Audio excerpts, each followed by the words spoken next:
I'm Deandra Rose, the director of Polis, the Center for Politics, and a faculty member at Duke University Sanford School of Public Policy.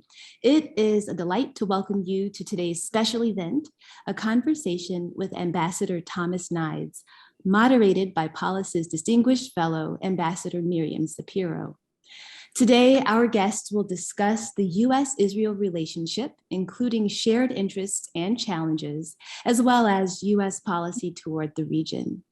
I'm pleased to right now introduce Ambassador Sapiro, who will then introduce Ambassador Nides. Ambassador Miriam Sapiro is the inaugural Polis Distinguished Fellow at Duke University, a non-resident senior advisor at the Center for Strategic and International Studies, a managing director at the communications firm Sard Verbinnen, and a member of the board of directors of Lufthansa and Project Hope. She has spent more than 25 years in senior leadership roles in the public and private sectors, developing and implementing major policy initiatives and managing complex negotiations, crises, and challenges, including as acting and deputy U.S. trade representative, a senior official in the National Security Council, and an international lawyer and member of the policy planning staff at the State Department. Ambassador Sapiro, Ambassador Nides, welcome. It is an honor to have you with us today. And Ambassador Sapiro, I'm delighted to turn it over to you.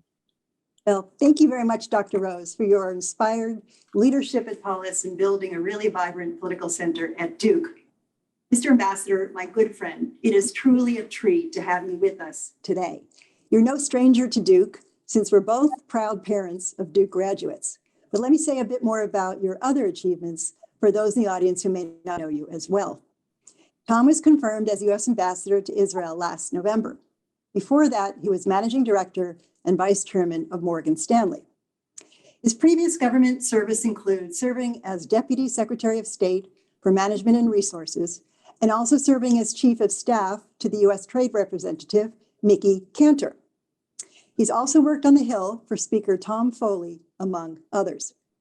And the ambassador's distinguished career in the private sector also includes working as president and CEO of the communications firm Burson Marsteller, as the chief administrative officer of Credit Suisse First Boston, and also as a senior vice president at Fannie Mae. Tom is a proud native of Minnesota. In fact, he's actually the second of our first 4 speakers in this series to hail from that great state. I think that's a pretty good batting average. The other person, of course, was Jake Sullivan, the U.S. National Security Advisor, whom several of you had the chance to meet earlier. Tom received his BA from the University of Minnesota. Let me also say on a personal note that Tom is one of the smartest and nicest people that I've had the pleasure of working with in or out of government over the years. So Tom, since we're on Zoom, it's hard for me to see if you're blushing, but you can let me know later. Given your wealth of experience in the public and the private sector, we're really thrilled and grateful that you have time to be with us today to talk about a number of pressing issues as seen through the lens of the U.S.-Israeli relationship. In some ways, the U.S. has no better ally than Israel, and Israel has no stronger ally than the United States. Part of that unshakable bond, of course, is the ability of both countries to speak frankly to one another and to recognize in advance that they're not going to agree on every issue. Tom, there are so many topics that we could talk about today. After we received dozens of questions from the students, and I mean dozens, I really had to work hard to narrow them down. There were so many that it would have taken us probably 3 or 4 hours to discuss everything. But hopefully, since we don't have the luxury of being able to do that today, we'll be able to entice you back, perhaps even in person. So we will try to cover as much as we can. And let me jump in and begin by asking you, what has most surprised you about your new role since arriving in Israel last November? Well, first of all, Miriam, thank you. The gratitude is right back at you. You and I have been friends for a long time. We're colleagues. We care about the same things. It's hard to do these jobs and not care about public policy and doing the right thing. And you have the same insanity that I do, which is, leaving high-paying jobs and going to work in the government to get yelled at. So you and I share that bond, and I appreciate you very much. As Miriam pointed out, my son went to Duke as well. I was joking earlier. I had called my son just a minute before I went on this call. I said, I'm going to start the call by saying my son accomplished a lot of things at Duke. He particularly became very good at beer pong. So I felt very good about his tenure, although he has just graduated from Georgetown Law School and is going to go to a big law firm. So he's done okay. So I am proud of my kid and the experience. I love Duke and I love going to games at Camden. So I'm honored to do this. Listen, let me just step back for a second. I took this job, and as Miriam knows, these jobs are not simple, not only to get, then get confirmed, and then get out of your job. I was working at Morgan Stanley. It's an enormous challenge. Yes, it's ego gratifying, it's interesting, it's all the things you consume. But when someone talked to me about why did you want to go to Israel? Listen, I am a Reformed Jew, a liberal Jew from Minnesota. I'm from Duluth, Minnesota. We weren't religious, we were cultural Jews. We lit the candles on Friday night. I went to temple twice a year. My parents were hugely involved in the community, head of the UJA and head of the temple and that. But we were we were grown up as being Jews, not because of the religious part of it, which is fine for many people, but it was about who we are as human beings. And it really is a culture of giving back. I mean, just giving something back to society and taking care of people. So what better place to do that is in a place, as Miriam says, Israel. Everyone cares about Israel. Everyone has an opinion about Israel, okay? Every single person thinks about Israel in their own perspective. But when I got here, I said, I've got one North Star. My North Star is I want to support a democratic Jewish state, okay? And for Israel to continue to be a democratic Jewish state, they have to do a few things. One is I, as the ambassador, need to make sure that people understand there's an unbreakable tie between the United States and Israel, because I can't get anything done if somehow people perceive.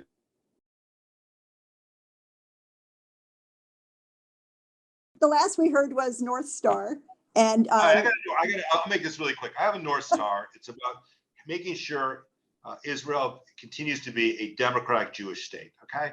And I feel strongly about that. But to maintain that, we need to keep very focused on a vision of a two-state solution. And for those of you who spend time reading about the Palestinian issue and the importance of it, I fundamentally believe, as an American ambassador and as Representative President Biden, we need to continue pushing forward on a two-state solution, because that helps not only the Palestinian people, but also helps Israel maintain as a democratic Jewish state. And then, and part of that whole conversation is my priorities, which is about economic support for the Palestinians, as well as the unbreakable bond for Israel. And then the whole question around economics, around the Abraham Accords and all that. But it's, what you said to me is, what has surprised me, everyone cares about Israel. Mm-hmm. To a point, it drives me a little bit crazy because everyone has an opinion about Israel. So yeah. That is overwhelming to me as someone who's here. I had 65 members of Congress here in the last 2 weeks. Every mayor, every governor, every Jew who's given 4 shekels to any charity, all want to see and be here and spend time with us and spend time with me, sadly. So anyways, it's a phenomenal experience. It's challenging, even given the Ukraine issue, obviously now, and the Iran negotiations, which we'll talk about in a minute. Yeah, I want to hit on all of those issues. Let me just ask you first, you undoubtedly got tons of advice from people. What was the most important advice that you got, whether it's from a predecessor or from someone else, about taking this job and being such a terrific ambassador? Have a thick skin. My head of public affairs, who is a phenomenal foreign service officer, let me tell you something. You're going to really piss people off in this job, okay?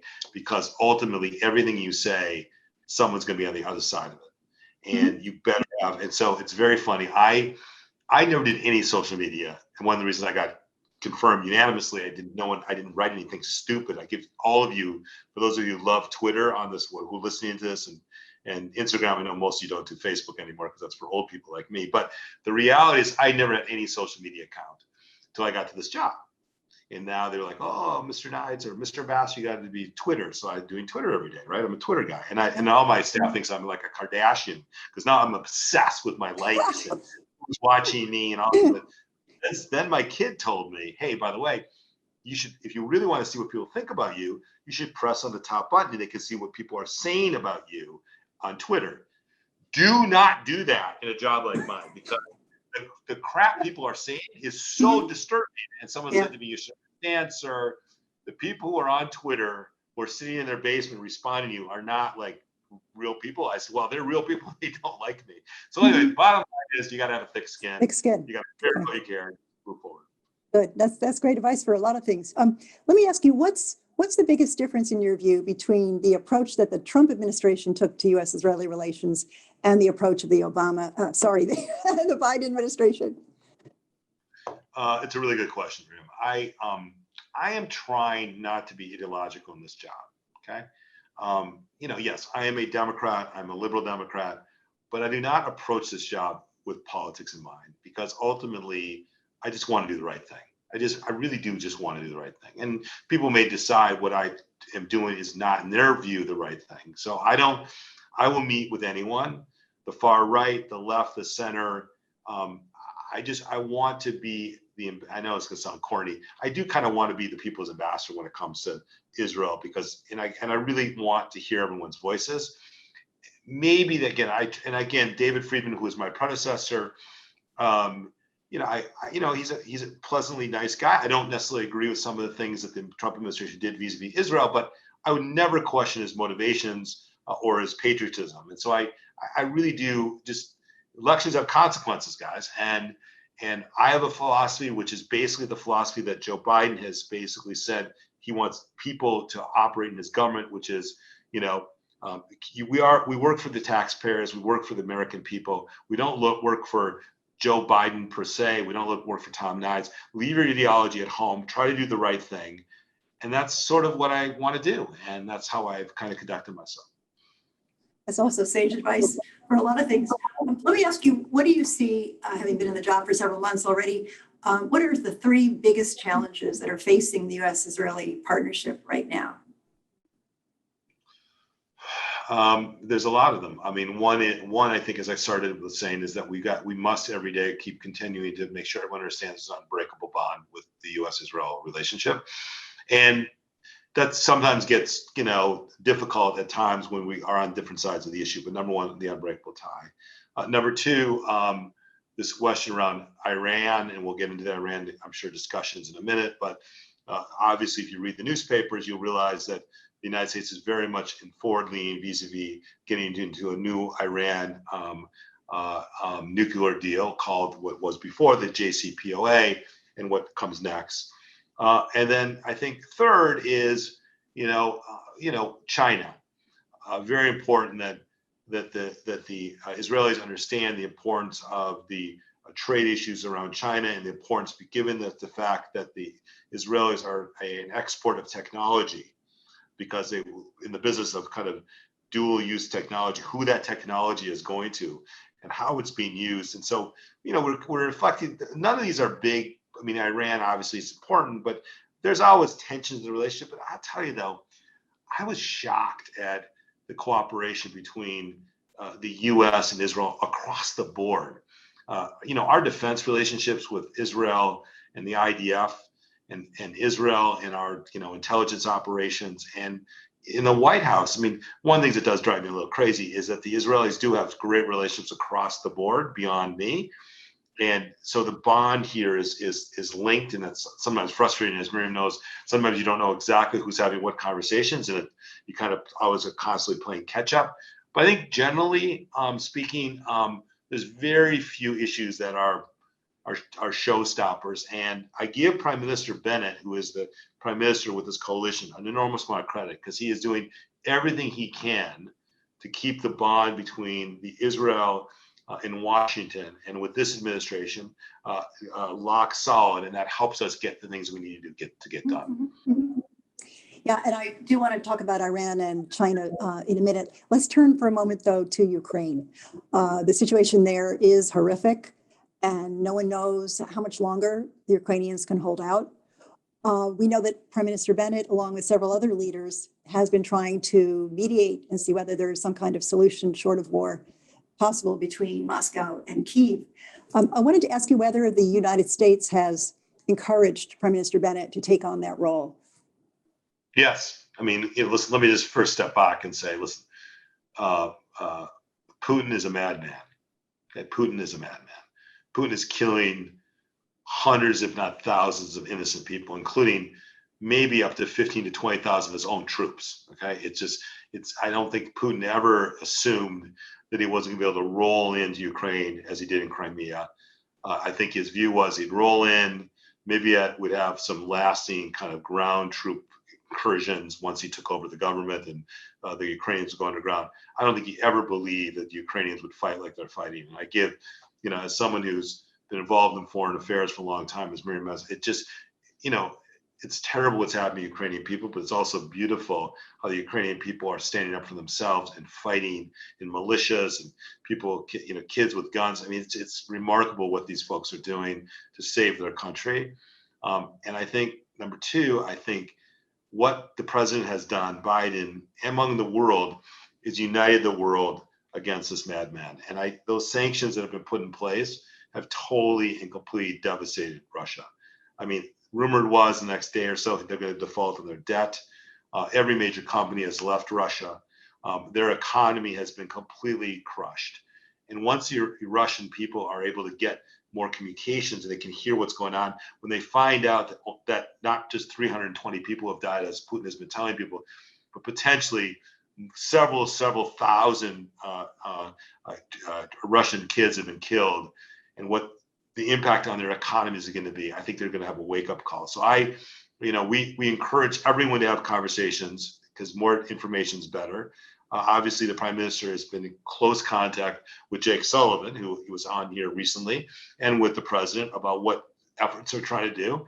And God bless, anyone can figure this out. Mm-hmm. At the end of the day, Zelensky, the President of Ukraine, will have to make the decisions himself about what is acceptable an outcome, and no one else is going to tell Zelensky what to do, and ultimately that will be up to him and the people of Ukraine to figure out what they can deal with and what they can't.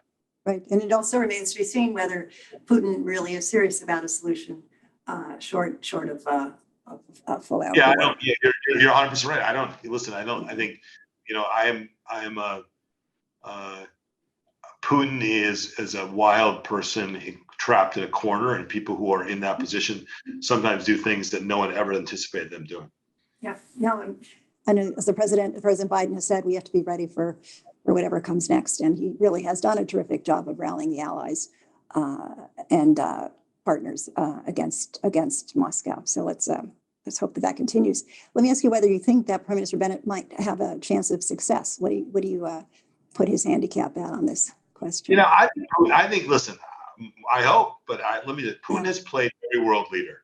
Mm-hmm. Those stupid pictures of him at the end of this massive table where he's talking to Macron or talking to Boris Johnson or talking to, the phone calls. The President Biden, to his credit, went on and on trying to talk this guy off a ledge to try to figure out what they could do to avoid what, in my view, is just senseless killing. I mean, come on, for what reason? For what possible reason are you doing this, and why killing all these people? It's disgusting. It's horrifying. If someone's gonna be the leader who's going to be in the room when the time Putin decides and determine that the price that he's paying is too high and it's time to figure out a solution. God bless if it's Prime Minister Bennett or Macron or President Xi of China. I don't really give a crap. I want this thing to end. I think a lot of people want this to end for the sake of the Ukrainian people. Mm-hmm. Right. I think the world's united other than one leader.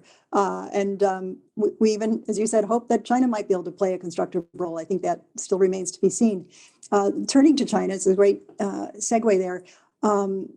Israel also, as you pointed out, has a delicate relationship with China. President Biden's made very clear how he sees China and the role that he would like U.S. allies and partners to play in terms of stepping up and countering China where that needs to happen. What's your sense of what kinds of actions the United States would like to see Israel take with respect to China that it has not yet done? Well, I think this is a China issue, not an Israel-China issue. I mean, vis-a-vis Ukraine. I mean, the Chinese need to understand. No, The Chinese need to understand the price to be paid vis-a-vis not being on the right side of history. Okay, this is a historical moment, folks. I mean, we haven't seen any of this kind of aggression since World War II.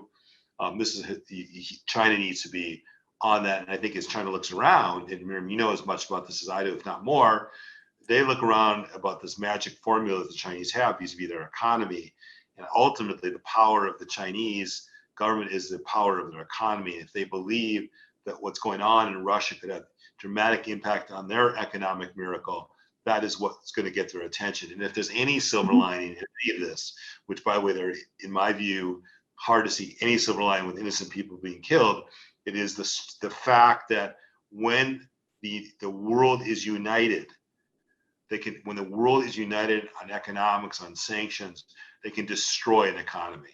And I'm not suggesting that that's would happen ultimately in China, but when people sit around and say, well, if I take this action, what are the consequences? Is anyone going to matter? You know, somebody, America gets blamed. Well, we don't use our hard power more significantly. And I think ultimately, it's important to put planes in the air, but it's also important that the United States has economic power. And when you use that economic power in a collective way, you can crush people in a way when actions like Russia's happened, it can be effective. So if I'm sitting in China, I say to myself, what? Look at that. I didn't believe that was going to happen. Yeah, no, it's a chance for China to step up now and show which way it leans in terms of the horrors that are unfolding right now in Ukraine.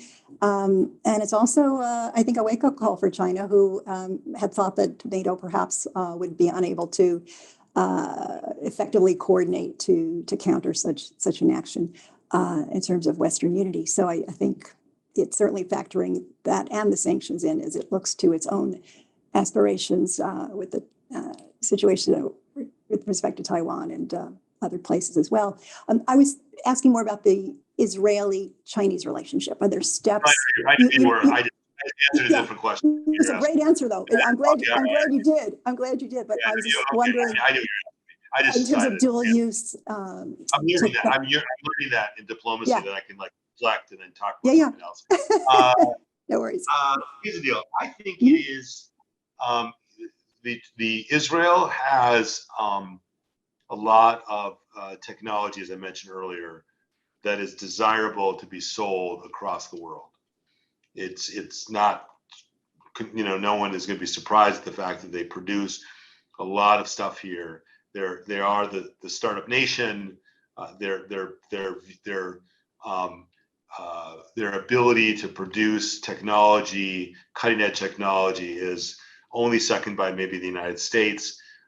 And so they have a responsibility to make sure that those technologies that they are building, where they end up, whose hands they end up in.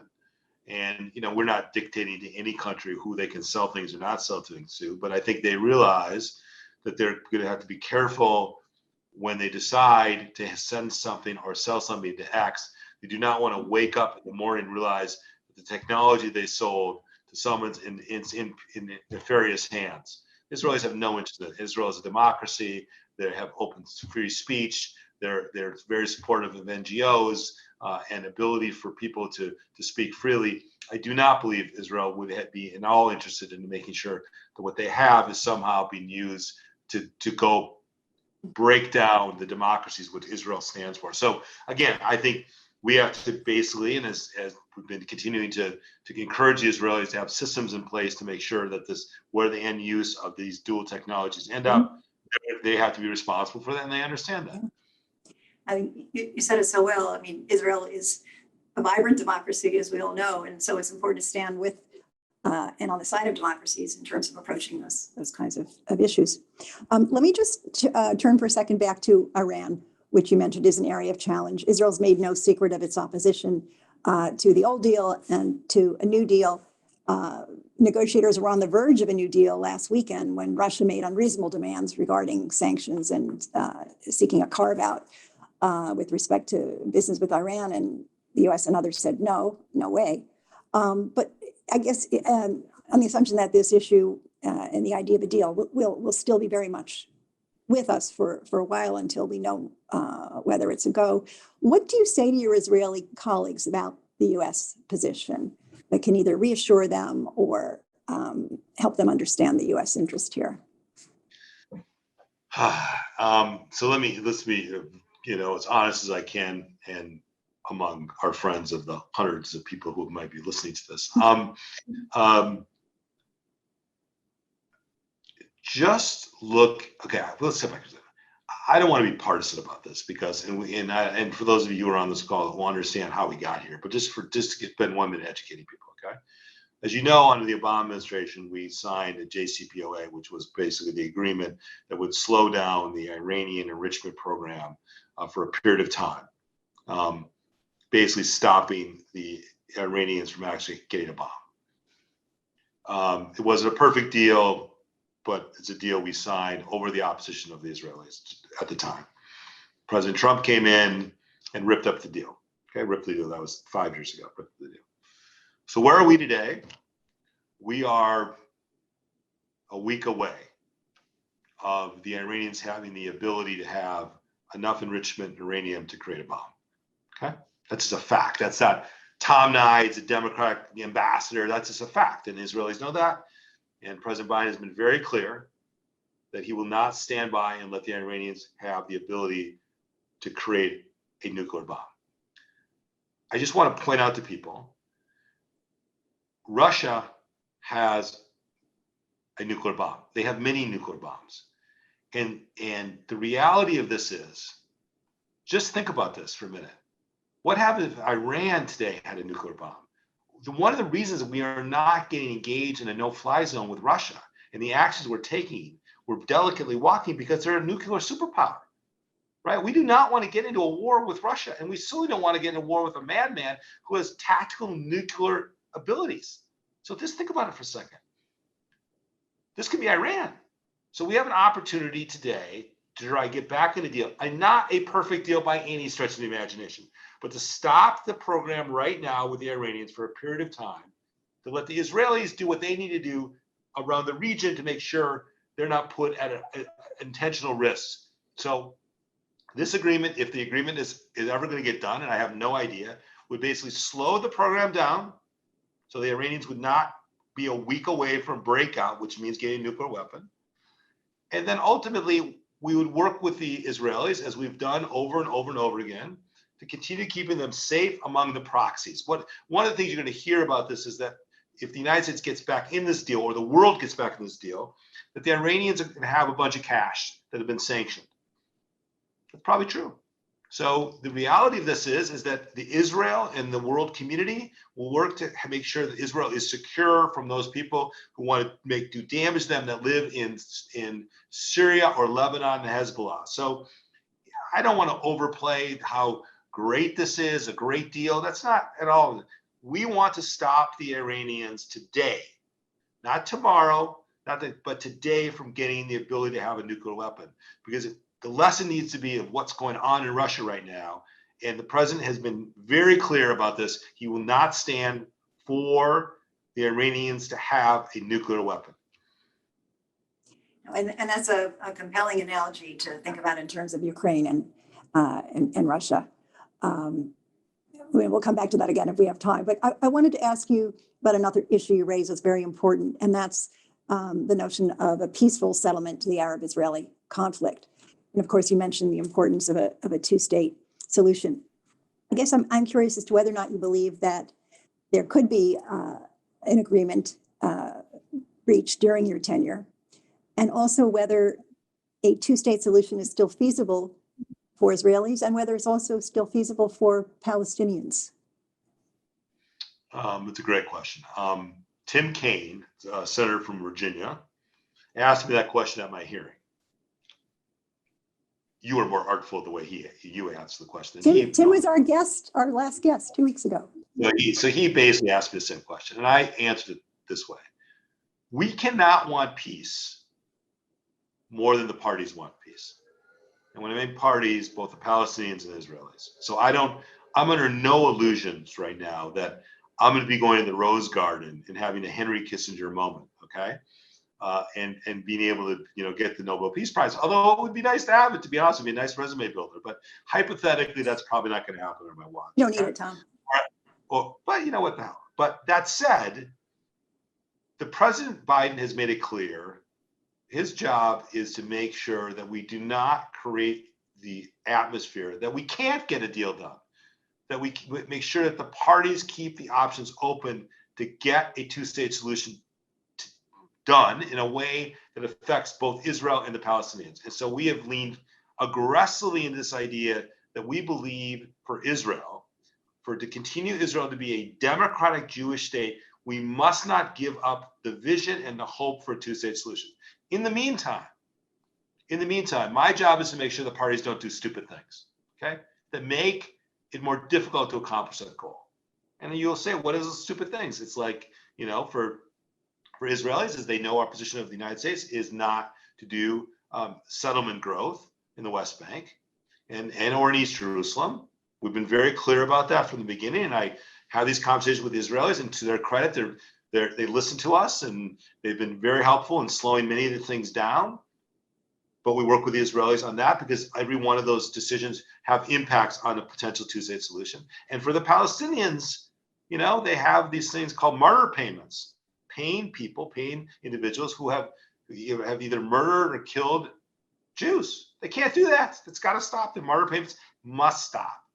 And in both cases, each one of those activities, in some cases, and I don't equate one's worse than the other, but listen, the murder payments have got to stop.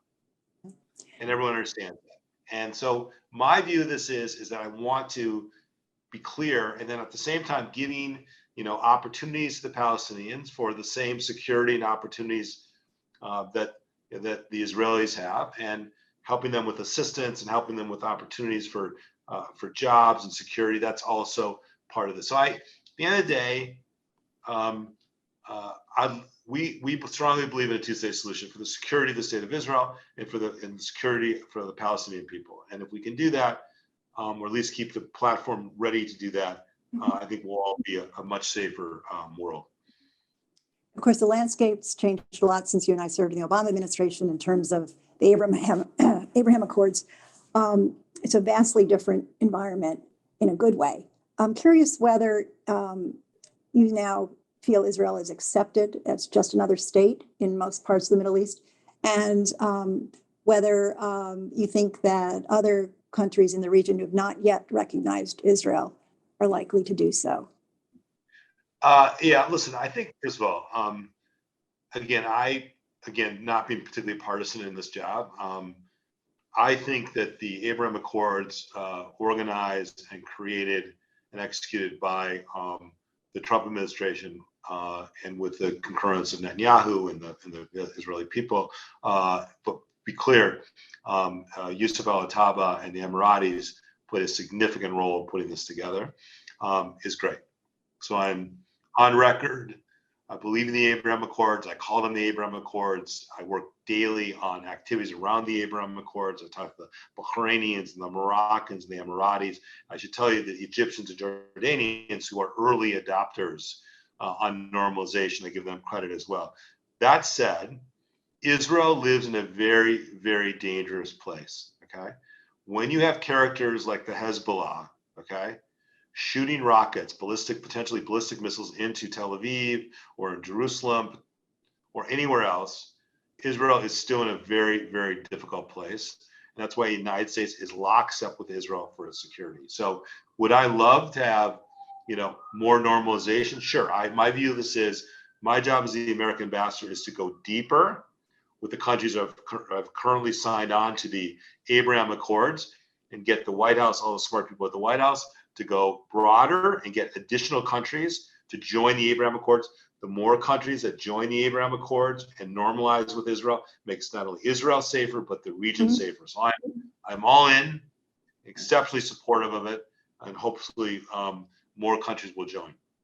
I hope so too. Speaking of outliers, people are sometimes surprised to find out that U.S. and Israel have a trade agreement, dates to 1985.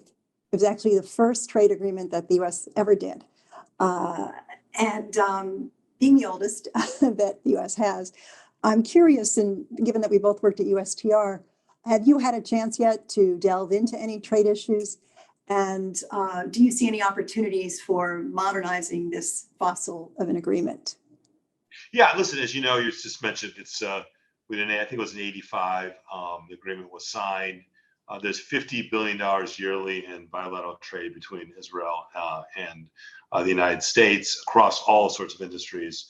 Yeah, I do think we need to have an opportunity to modernize. I mean, given the technology export that Israel does and how we deal with that in the United States, how they deal with our imports, which include all sorts of hard goods and other things, like any good trade agreement should be elevated.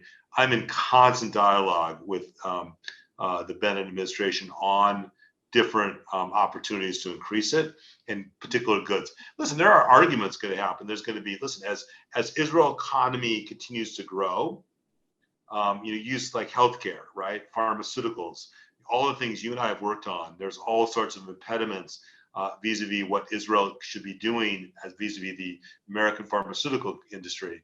So there's 50 different discussions on 50 different topics. Sadly, most of those people end up in my office, but like you want that. That shows that the trade is bountiful. It's exciting. It's important. So again, I think we have a lot more to do. There's a lot more upside than downside. That's for sure. Yeah, I agree. Not just bilaterally, but also regionally. So that's good to hear. In fact, it reminds me of, I remember very well traveling to Ramallah to try and increase ties between the U.S. and the Palestinians, working with Palestinian officials, working with Palestinian businesses, also to encourage three-way ties with Israel, and also Jordan and Egypt on trade, because again, the possibilities seemed limitless. And I know you did the same too when you were last in government. I wanted to ask you whether or not you've had a chance yet to visit the West Bank, and if not, if you're planning to do so. Oh yeah, I've been there a bunch of times. I try to do things in a quiet way. Yes, I've been to the West Bank. I've been to Ramallah. I wasn't supposed to get on my car. I got off a car in Bethlehem with my security guys. I thought it was cool to go.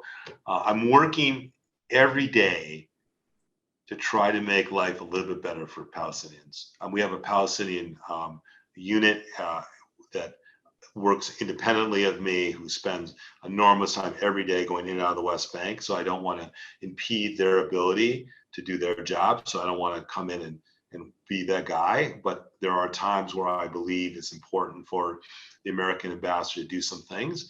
I'm trying to get American companies, big American companies, to open operations in the West Bank. I think it's important listen, one thing I've learned in my job is for the Palestinians, they don't want just money.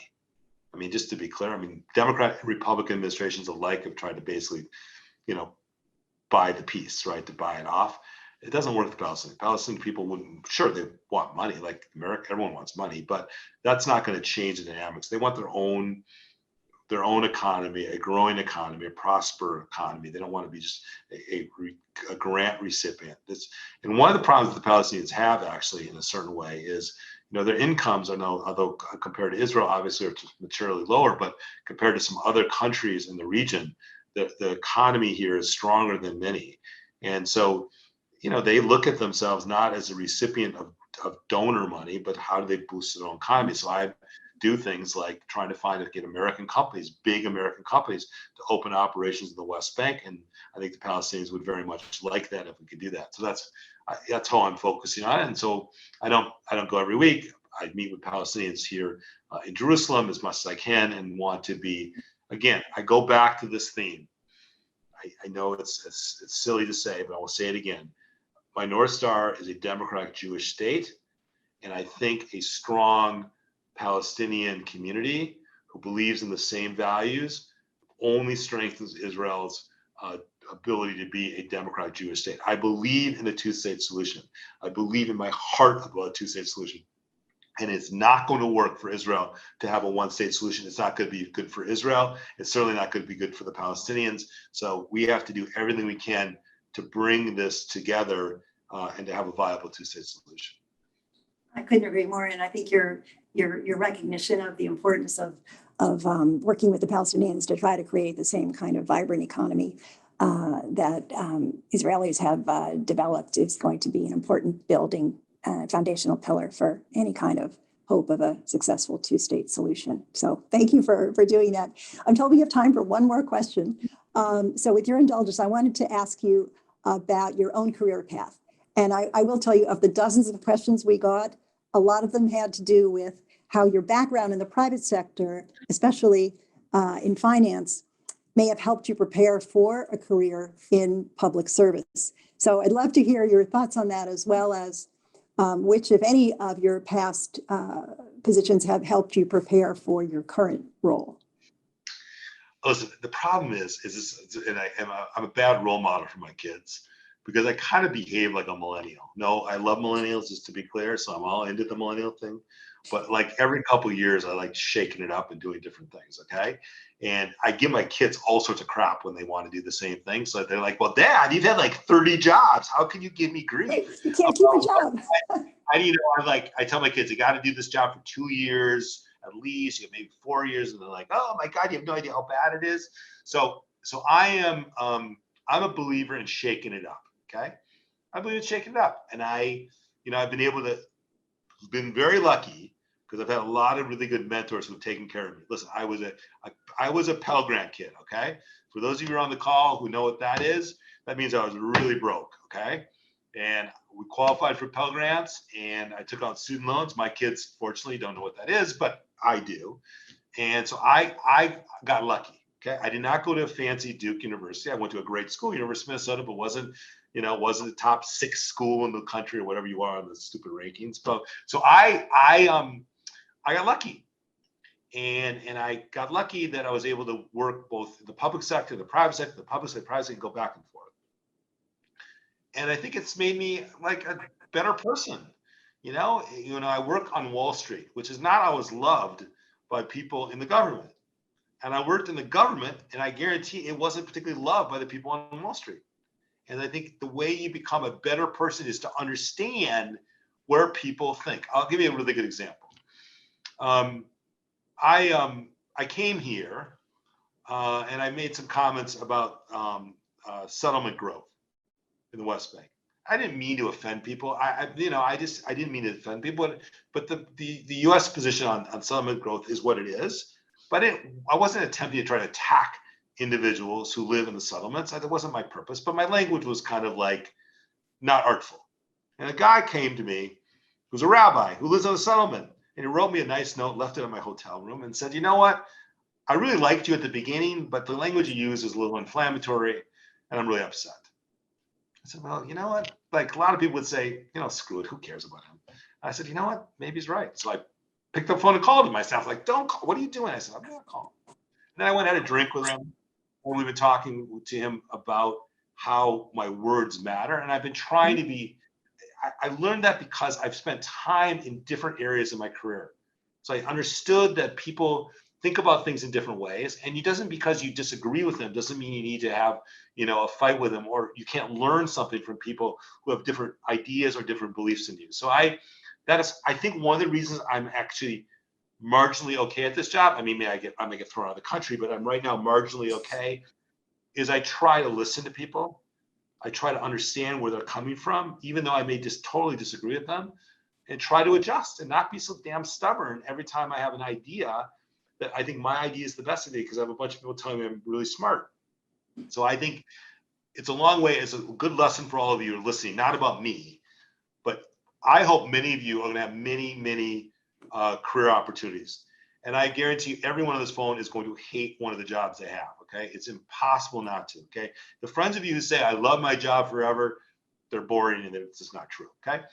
So you're gonna have lots of opportunities. I encourage all of you to shake it up, do different things, doing stuff like this, listening to people. It gives you ideas about careers that you may want or may not want, or I think it's imperative that you come out of your comfort zone, do things that are interesting. Obviously many of us have to do things to make money at some point, and that's totally fine, but that doesn't mean you can't, even if you're making money, you can't give back and do things that are broader than just your job. So that's a long-winded way to say, I've been exceptionally lucky. Okay. I've been lucky, but the good news is I know the only reason I've been lucky is I've had people who have taken care of me, and I've just been fortunate. So, and it's an enormous honor in my life to be the ambassador to Israel. And I hope all of you get an opportunity to do things that fulfill opportunities or dreams, or just have things that are interesting in your life to keep your life interesting in the years to come. Well, Tom, that is a fabulous note to end on. And as you said, words really do matter. And we can't thank you enough for sharing your words and your wisdom and your personal reflections on your career path, as well as critical challenges in the U.S.-Israeli relationship with us this morning. So really want to thank you. And I also want to thank the audience for joining us, and our co-sponsor, the Duke American Grant Strategy Program, as well as the terrific teams, both at Embassy Jerusalem and at Duke, who helped us with all the logistics and technical support. So thank you, everyone. We really appreciate it. Thank you.